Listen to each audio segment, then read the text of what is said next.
문재인 대표는 오늘의 파국을 불러왔습니다. 우리 식구들 일부가 우리 집이 마음에 들지 않는다 이렇게 나갔는데 남은 식구들끼리 똘똘 뭉쳐서 보란 듯이 집안 다시 일으키고 잘 사는 것이라고 생각합니다.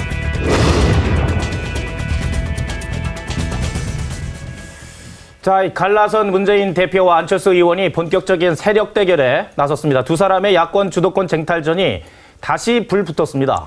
요동치는 전국 전문가와 짚어보겠습니다. 고영신 한양대 특임교수, 차명진 전 새누리당 국회의원, 이용호 원광대 초빙교수 나오셨습니다. 안녕하세요. 안녕하세요. 안녕하세요.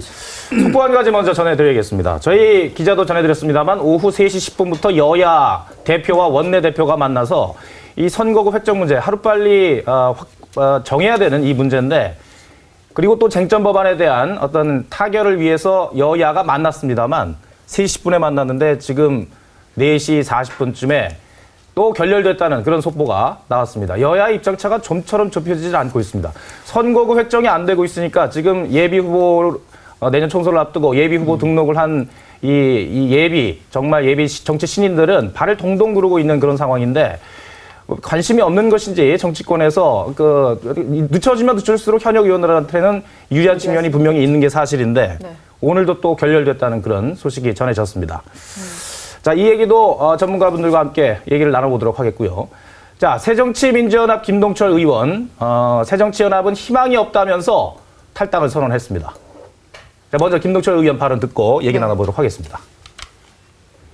저의 절박한 호소는 대표 흔들기, 공천 구헐 세력, 분열 조장 세력으로 매도되었습니다. 국민의 요구와 승리의 길을 외면하는 지금의 새정치민주연합은 더 이상 희망이 없다고 생각합니다. 그래서 저는 창조적 파괴를 통한 야권 재편으로 정권 교체의 더 큰 길을 가겠습니다. 고 교수님, 네. 이 당을 나오시는 분들마다 하는 얘기가 새정치민주연합으로는 희망이 없다. 네. 계속 자꾸 이런 얘기를 합니다. 물론 주류 측에서는 폄하를 할 수도 있겠습니다만 듣는 국민들이 계속 저런 얘기를 들으면 야, 저 당 참 문제 있나 보다.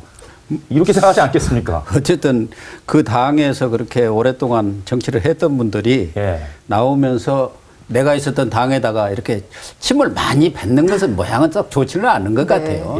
나오더라도 좀 그렇게까지 침 뱉을 필요는 없지 않나 하면서도 본인 스스로가 있었던 당을 평가를 그렇게 하는 것은 정확하다고 봐야죠. 외부에서 보는 것보다도 내부에서 봤던 사람들이 뭐 그런 평가를 할 수도 있고 또 그동안 지금 탈당하는 의원들의 평가가 아니라 이미 민심이 여러 차례 그런 평가를 내렸지 않습니까? 지난해 730은 물론이고 올해 있었던 4.29 또 12.8 이 세 번의 재보선 평가에서 압도적인 여당 승리로 이렇게 귀결이 됐거든요. 그렇기 때문에 지금 문재인 체제로는 총선도 승리는 어려우려니와 차기 2017년 대선도 가망이 거의 없다. 이런 것이 대체적인 민심이 아닌가 그렇게 보여지고, 어쨌든 김동철 의원은 삼선 의원의 산자위원장도 있고 국회에서 또 지금은 국토교통위원장 그렇죠. 맡고 있죠. 국토교통위원장을 맡는 중진 의원입니다. 또 광주는 호남 어떤 정치의 심장부죠. 핵심에서 이렇게 탈당을 하셨는데, 그러한 파장이 저는 여러 차례 여기 나와서도 얘기했습니다만은 지난번 3명 탈당으로 그치지 않고 단계적인 탈당이 지속적으로 이루어지고 적어도 1월 내에 20석 원내 교섭단체 구성에는 별 무리는 없을 것이다. 적어도 안철수 의원이 지난번 대선 후보 양보라든가 서울시장 양보 때는 사실은 정치를 전혀 안 해본 순진한 그런 사람이기 때문에 그렇게 다 양보를 했습니다만, 어쨌든 현실 정치에 들어와서 3년에 그런 정치 현장도 봤고 생리를 스스로 터득했기 때문에 본인 스스로는 지난번 탈당을 할 때 그 변이 혈혈단신으로 나온다. 호롤단신, 혈혈단신으로 나온다 했습니다만, 적어도 나름대로 나와서 교섭단체를 구성할 수 있을 정도의 그러한 밑작업은 하고 나오지 않았겠냐는 게 대체적인 시각이었고, 저도 그렇게 여러 차례 얘기했습니다. 단기 필마로 나와가지고 무슨 정치를 하겠습니까? 정치라는 것은 뭐 다른 요인도 있습니다만 예. 가장 중요한 것은 세거든요. 세가 형성되지 않고는 정치를 할 수가 없어요. 결국 세라는 건 뭘로 연결되냐? 표거든요. 표. 정치는 표를 먹고 사는데 세가 형성되지 않고는 표를 얻어올 수 없기 때문에 적어도 안철수 의원이 새정치민주연합을 깨고 나왔을 때는 교섭단체 정도는 구성할 수 있다는 자신감을 갖고 나왔지 않겠냐. 그런 플랜을 적어도 나름대로 말은 혈혈단신으로 나침반도 없고 지도도 없이 나온다고 하지만 나름대로 나침반과 지도를 그렸고 또 혈혈단신이 아니라 자기 세를 어느 정도 이렇게 스크럼을 짤 수 있는 그런 자신감을 갖고 나온 거 아닌가 그렇게 보여집니다. 예. 이게 사실 광주 첫 번째 의원이기도 한데 앞서 탈당했던 두 의원과 합치면 호남에서 3명이고 네. 그러면 호남 지역에 10분의 1이 탈당을 한 셈이거든요. 네. 그럼 새정치연합으로서는 상당히 지금 곤혹스러운 상황일 수밖에 없을 것 같은데 이렇게 향후 이 호남이 이렇게 더 들끓을 가능성, 추가 탈당 가능성 뭐 이런 것들은 좀 어떻게 보십니까? 충분히 있죠. 네. 제가 볼 때는 이제 비주류 의원들이 지난주에 생각하는 게 혹시 새정치연합에서 공천을 못 받으면 어떨까? 그렇게 고민을 해서 탈당 시기나 탈당 여부를 조절했다면 네. 제가 볼 때는 이번 주에는 아마 비주류들이 이렇게 고민할 거예요. 내가 나가면 안철수당에서 받아줄까? 저는 이게 영화 역전이 됐다고 봅니다. 왜냐하면 우리 민주주의 역사 30년사에 그 정당의 이합집산사를 보면은 네. 예. 정당 탈당 신당이 성공하는 경우는 두 가지 경우가 갖춰질 때입니다. 대선 주자, 네. 리더. 그 사람을 보고 당을 찍는 거죠. 예. 리더. 그 다음에 명분. 근데 이번에 안철수 신당 같은 경우에 안철수의 리더 이미 분명히 입증이 됐어요. 호남에서 안철수 의원이 지금 1등 하지 않습니까? 지지율에. 그리고 또 낡은 진보 청산이라든가 이것은 그 새정치연합에서는 동의 안 할지 모르지만 상당히 친노에 대한 어떤 회의감 이런 것들이 어떤 진보 보수를 막론하고 국민들 사이에 상당히 팽배해 있어요. 네. 이런 기치를 안철수 의원이 내걸었기 때문에 그 두 가지 명분이 다 된다. 네. 대선 후보와 명분. 그래서 저는 앞으로 상당히 탈당 러시가 있을 거다. 그래서 이렇게 생각합니다. 그래서 아까도 말씀드렸듯이 오히려 지금 있는 분들이 안철수 당의 눈치를 볼 것 같다. 실제 지금 안 의원 탈당 이후에 탈당한 의원들은 안철수 신당에 합류하겠다는 뜻을 공식화하고 있는데요. 네. 오늘 김동철 의원도 예. 기자회견에서 이런 말을 했습니다. 또 발언 한번 들어보고 대화 이어가도록 하겠습니다. 정권 교체를 이룩할 수 있는 유일한 세력은 저는 안철수 신당이라고 생각합니다. 그래서 우리 문명호 의원 등과 함께 안철수 신당을 이제 창당하는 구축하는 작업에 나설 것입니다. 만나기도 했고 통화도 몇 차례 했습니다. 조만간 몇 분이 동참할 것으로 알고 있습니다. 저에게 그런 역할을 맡으라고 한다면 기쁜 마음으로 맡겠습니다. 이 교수님, 김동철 의원이 이제 탈당 러시가 이제 이루어질 것으로 예상을 했습니다. 동의하세요? 그 부분을 일단? 아니 뭐 러시가 어느 정도 나와지 러시인지는 모르겠는데 일단은 후속 탈당은 있을 분명히 거라고 있을 봅니다. 것이다. 예. 시기가 언제쯤일 것 같으세요? 시기는 제가 보기에는 지금 22일 날부터 이제 그 공직 후보 평가위원회가 시작이 되고 예. 사실상 그 이전에 내부적으로 사전 평가는 어느 정도 돼 있다 이런 얘기도 나오기 때문에 지금 비주류 의원들이 내가 커트라인에 지금 넘었는지 아니면 넘지 않았는지 이런 부분을 굉장히 지금 예의주시하고 있는 것 같아요. 촉각을 곤두세우겠죠. 네, 그래서 이제 그 부분에. 만일 그 본인이 커트라인에 걸렸다 이러면 그 사전에 탈당할 수밖에 없는. 그런데 문제는 비주류 의원들이라고 해도 커트라인에 걸렸다고 해도 탈당은 그냥 아무나 시도 때도 없이 하는 게 아니거든요. 그렇죠. 왜냐하면 예. 첫 번째는 탈당의 명분을 축적해야 됩니다. 근데 조금 전에 김동철 의원 같은 경우는 기억하실지 모르겠지만 예전에 정청래 의원이 주승료 의원을 그 사퇴하지 못할 것처럼 그러면서 공갈친다는 그때 막말할 때 정청래 의원이 탈당을 안 하면 내보내지 않으면 자기가 탈당한다는 얘기를 했었습니다. 그러니까 오래전에 사실 명분축적으로 그동안에 해왔고 그 외에 민진모나 그 외에 이제 구당 모임을 통해서 사실은 문재인 대표도 계속 요구해왔기 때문에 김동철 의원 같은 경우는 어느 정도 명분이 축적됐죠. 그러나 비주류 의원인데 그동안에 문 대표와 예를 들어서 비주류 사이에 또 이 양다리 걸친 의원들이 있단 말이에요. 그래서 양쪽에 잘 보기 위해서 그런 사람들은 충분히 명분 축적이 안 됐기 때문에 어느 날 갑자기 나올 수 없잖아요.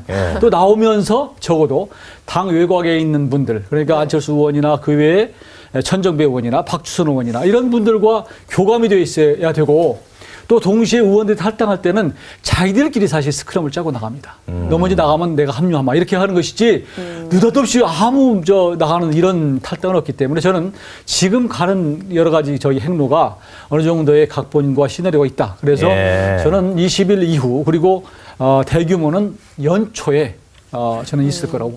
근데 제가 한 가지만 네. 좀 덧붙이면 제가 현재 예측하기에는 많은 전문가들이 24일 컷오프 발표 전후에서 많이 탈당하지 비공개긴 않겠냐 하죠. 네네. 비공개긴 이렇게 한데. 얘기하지만 예.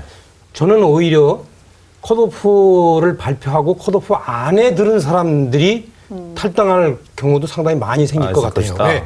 국회의원은 당선이 1번이거든요. 그렇죠. 네. 근데 이제 컷오프 안에 들어도 그 안철수 신당이 저렇게 세게 몰아치면 오히려 그때 탈당하면 더 명분이 있죠. 나는 이 컷오프 안에 들었는데도 나는 탈당한다. 저는 그럴 경우들이 생길 거라고 봅니다. 어떠세요? 근데 평가가 문제는 이번에 공직 후보 평가가 얼마나 객관적이냐라는 문제가 있어요.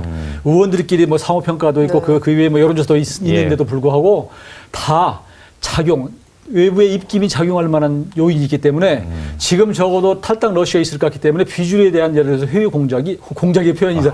회유의 어떤 행동이 있을 거라고 봐요. 그래서 커트라인에 걸렸어도 때로는 대표가 가점을 주어서 그 안에 들어올 수도 있기 때문에 지금 자기가 예측한다고 하는 것이 꼭 맞지는 않다라고 보고요. 의외로 아마 호남 의원들에 대해서는 상당히 지금으로 봐서는 안정시키기 위해서 그런 뒤에서 그런 작업을 하지 않을까 싶습니다. 또 하나는 그 내용과 관련해서 한 말씀 드리고 싶은 것은 일부 평론가들은 24일 전후에서 무슨 큰 일이나 벌어질 것처럼 생각하는데 그렇지 않을 겁니다. 저 주류도 머리가 있는데 미리 그렇게 발표하지 않습니다. 끝까지 끌고 가지요. 탈당은 러시를 방지하기 위해서 아마 상당 기간 공천이 본격적으로 들어가서 경선 들어갈 때까지 그 내용을 발표하지 않을 겁니다. 적어도 그런 전략을 쓸 거 아닙니까? 다 발표해놓고 그러고 나면은 또 탈당 러시가 이루어지고 나면 이게 주류로서는 큰 타격이 있기 때문에 끝까지 비밀을 유지하면서 공천위원회에다 넘기고 거기서 이제 경선이 이루어질 그 무렵에서 아마 서서히 이렇게 탈락할 사람 발표함으로 인해서 지연시키는 효과를 하지 24일날 누가 이거 딱 발표를 하겠습니까? 누구들 탈락했다. 그렇게는 안 하죠. 정치를 잘 모르는 그 평론가들이 막 그냥 나와갖고 막 얘기했었던데 그렇게 안 할 겁니다. 원래는 이제 문재인 대표가 사실은 속전속결로 그렇게 할 생각이 있었죠. 그렇죠. 그런데 문제는 안철수 의원이 탈당을 하고 그리고 나서 안철수 전 대표에 대한 지지도가 호남에서 생각 외로 높게 나오는 바람에 사실은 어떤 계획이 차질을 빚어지고 그 이후에 지금 그럼에도 불구하고 다시 이제 그 문병호 의원 그다음에 황교안 의원, 유성엽 의원들이 탈당하고 이번에 또 김덕준 의원이 탈당하는 바람에 지금 고 교수께서 말씀하신 바대로 처음에 세웠던 계획이 조금 차질이 빚어져서 오히려 전략적으로 늦출 가능성은 높다고 봐야 되겠죠. 교수님, 그 김동철 의원이 조금 전에 정권 교체를 이룩할 수 있는 유일한 세력은 저는 안철수 신당이라고 생각한다고 분명히 얘기를 했거든요. 다른 사람도 아니고 광주의 삼선 의원이 이제 이런 말을 했습니다. 주류 측에서는 폄하할 수도 있죠.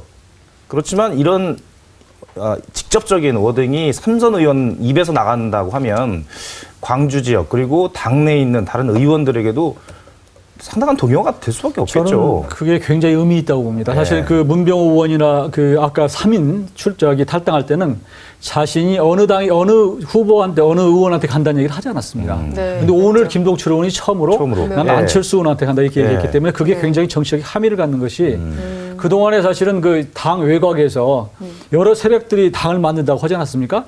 그 천정배 의원, 그다음에 박주선 의원, 그게 이제 박준영 전 지사, 김민석 의원 이렇게 네 갈래 그룹이 있었는데 그동안에 이 네 갈래 그룹이 도토로 키대기를 했어요. 그 작은 판에서 또 서로 주도권을 경쟁하는 바람에 지금까지 통합이 안 됐는데 그래서 3인이 탈당할 때 문병호 의원들 비롯해서 세 분이 탈당할 때는 이 네 그룹을 묶어서 통합시키는 역할을 하겠다 이렇게 사실 탈당을 했거든요.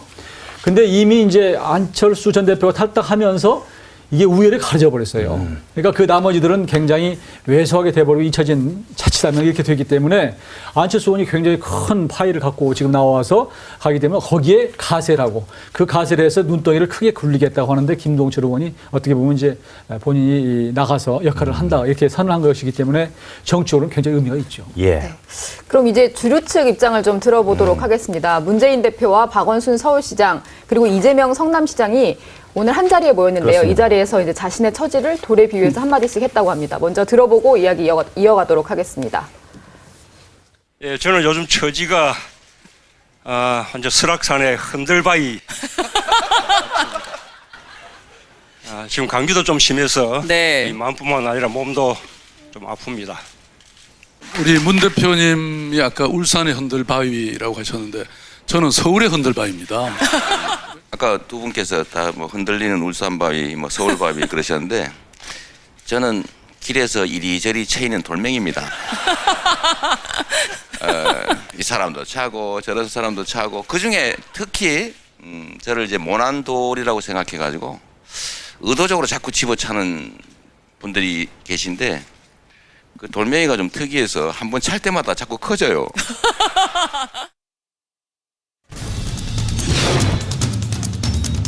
된 말이었습니다. 나는 도리로 소이다. 예. 다들 흔들바위에 비유하거나 돌멩이에 예. 비유했는데요. 문안방연대를 주장하다가 문안2로 넘어가는 거 아니냐 뭐 이런 관측도 나옵니다. 이재명 시장을 끼워서. 꼭 세 사람이 있어야지 네. 연대가 되나요? 사실 거기에 이재명 성남시장이 거기에 같이 앉아서 할 정도로 문안2라고 명명하기는 좀 약하지 않습니까? 저는 그렇게 보고요. 네. 다만 이제 그 안철수 전 대표가 빠졌기 때문에 오늘 또 그런 행사가 됐기 때문에 그렇게 보는 것인데 문재인 대표 오늘 본인의 처지를 아주 잘 울산바위? 예. 울산바위라고요. 흔들바위. 흔들바위. 저기 네. 그 설악산의 흔들바위라고 했는데 적절한 표현 같고요. 다만 거기서 느끼는 것이 뭐냐면 예. 그게 설악산의 그 흔들바위가요. 아무리 밀어도 흔들기만 하지 안 넘어가요. 한 번도. 넘어간 적이 없어요. 그래서 본인은 정치적으로는 내가 비주류가 아무리 흔들어대도 네. 나는 내려올 수 없다. 흔들지 않는 사람이다. 그런 얘기를 하는 것 같고 예.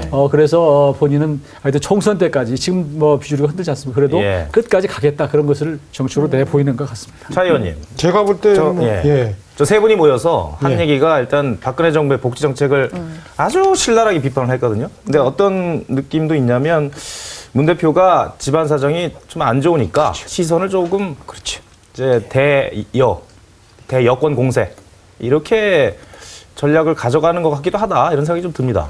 물론 이제 문 대표로서는 현재 안정적인 예. 임기가 2년씩 남은 박원순 시장이나 이재명 시장하고 얘기하면 속이 편하겠죠. 근데 지금이 지방선거입니까?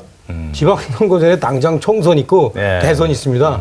그래서 아무리 여기서 마음의 위안을 얻을지라도 제가 볼 땐 좀 신기류에 불과할 것이다. 이분들과 이렇게 편하게 얘기했다고 절대 지지율이 높아지지는 않을 거다. 현재 집안에서의 문제 해결에 아마 신경을 쓰셔야 될 거다. 아까 이 박사님도 얘기했듯이 흔들바위 아닙니다, 그분.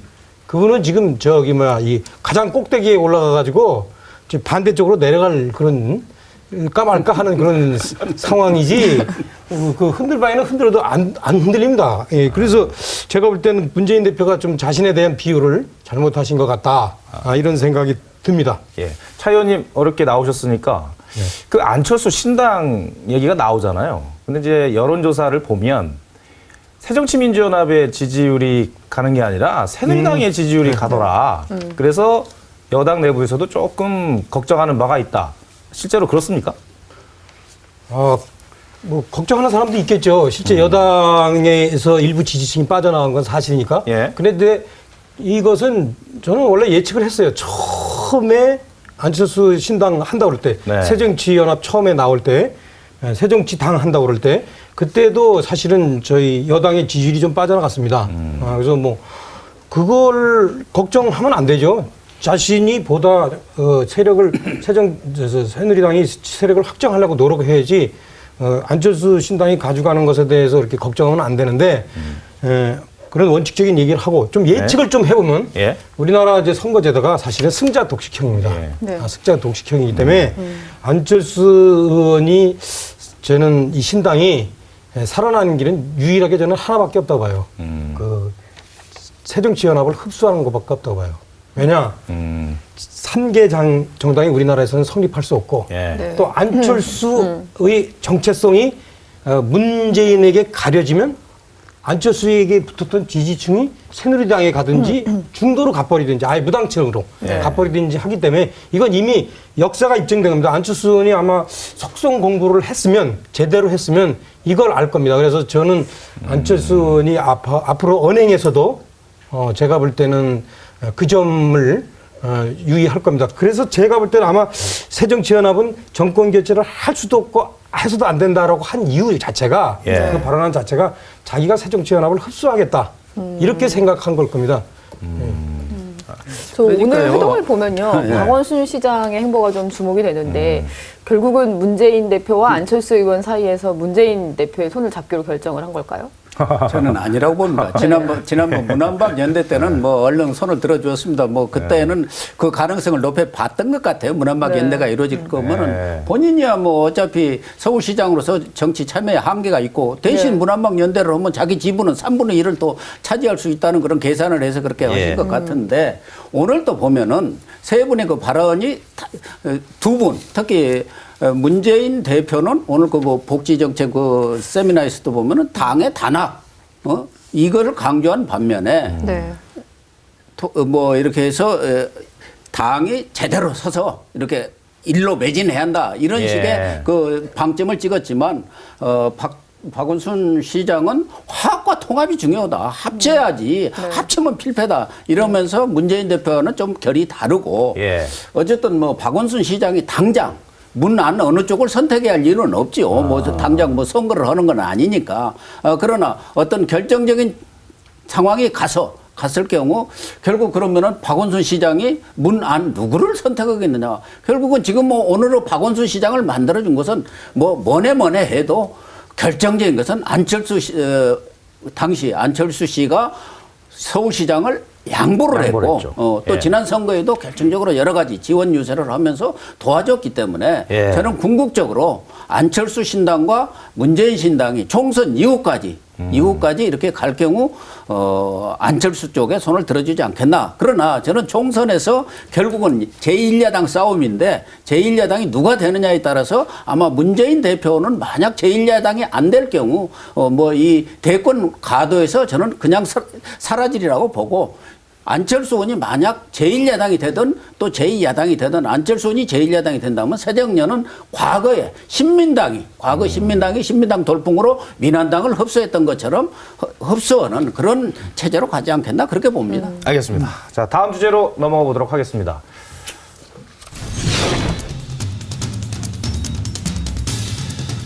자, 세상이 온통 어질어질하다. 이게 무슨 얘기냐면요. 대학 교수분들이 올해 사자성어를 선정을 했습니다. 자, 3위부터 먼저 한번 보도록 하겠습니다. 네. 3위는 갈택이어입니다. 연못의 물을 모두 퍼내어 고기를 잡는다 이런 뜻인데요. 목전의 이익에만 관심을 두는 세대를 좀 비판한 말입니다. 2위도 소개를 해주시죠. 같이 볼까요? 2위는 사시이비, 겉은 옳은 것 같으나 속은 다르다. 공정, 객관 등으로 묘사되는 정부의 각종 정책이 실제로는 그렇지 않다고 비판한 겁니다. 마지막으로 1위도 보겠습니다. 1위는 혼용무도입니다. 나라 상황이 마치 암흑에 뒤덮인 것처럼 온통 어지럽다 이런 뜻입니다. 그 내용들이 뭔가 우리 사회도 그렇고 우리 나라도 그렇고 뭔가 좀 제대로 안 돼 있다라는 그런 느낌을 받으신 모양이에요, 교수님들께서. 불안하고 어렵다 뭐 이런 세태를 좀 반영한 것으로 보이는데 교수님 보시기에는 올해 이런 지적들이 좀 정확하다고 보시나요? 그러니까 대학 교수들이 해마다 이제 뽑지 않습니까?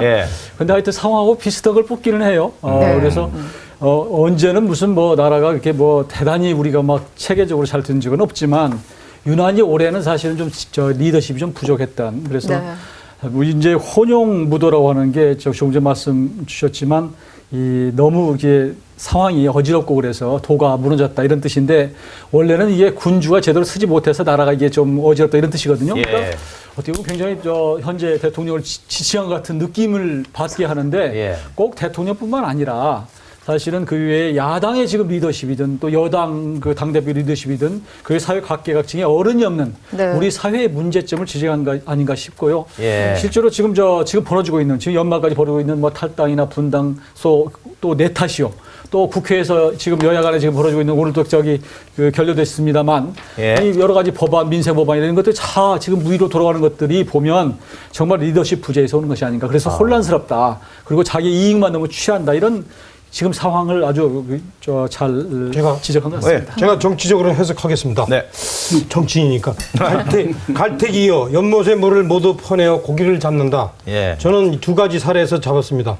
하나는 문재인 대표가 비주류 몰아내기. 이게 정치는 항상 입장이 서로 다른 사람들이 있기 때문에 한 집안에라고 꼭 자기하고 색깔 똑같은 사람만 있을 수는 없거든요. 예. 근데 너무 그 패권을 가지려고 그러니까 안 된다. 마찬가지로 여당에도 저는 있다고 봅니다. 제가 이렇게 하면 몇 표가 떨어질지 모르겠지만 친박 사람들이 완장 들고 국회의장을 몰아세운 것도 저는 이것도 갈대기어라고 봅니다. 해도 이번에는 좀 너무했다. 제가 볼 때는 국회의장을 끌어내리라고 그러든가 국회법에 따라서 국회의장이 하라고 그러는데 그거를 억지로 바꾸라고 하든가. 그다음에 이제 시시2비, 네. 겉과 속이 다른 거죠. 네. 이것도 제가 사시2비. 예, 네. 이게 국회의원이 시시2비, 사시2비. 예, 사시2비, 예. 네. 국회의원이 갑질하는 거.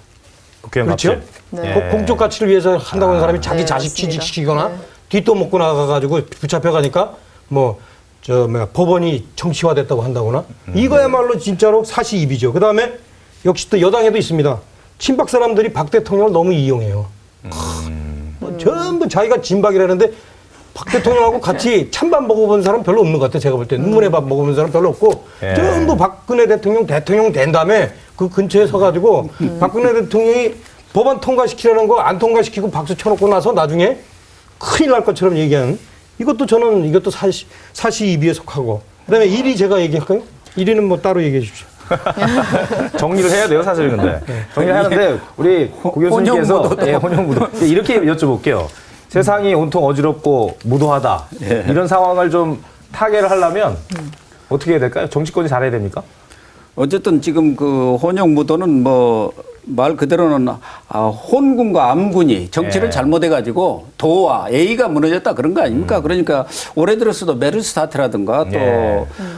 여당 원내대표의 그런 그 사태 이런 것들이 우회 민주주의를 후퇴시킨 거 아니냐 그런 것도 있을 수 있고 또 역사 교과서의 문제로 온 나라가 좀 갈등과 혼란을 겪은 거 이런 것들을 이제 빗대어서 혼용무도라 한 건데 꼭 뭐 대통령을 지칭했다기보다는 정치 지도자들, 나라의 지도자들이 제대로 자기 역할을 못하다 보니까 지금 나라가 이렇게 정돈이 되지 못하고 발전보다는 후퇴하는 뭔가 잘못돼가는 그런 모습들을 비춰진 것을 이제 교수들이 이렇게 뽑은 것 같은데 어쨌든 이러한 상황들을 타개하는 것은 결과적으로 뭐 지도자들이 좀 정신이 똑바로 깨어나서 국민을 보고 정치를 해야 하는데 지금 뭐 여야 뭐 대통령까지를 포함해서 너무 자기의 정치적 이해라든가 자기의 어떤 주관 그런 것에 매몰돼 갖고 이렇게 정치를 끌어가는 거 아닌가 하는 그런 생각들을 우리 국민들이 하고 있는 것 같아요.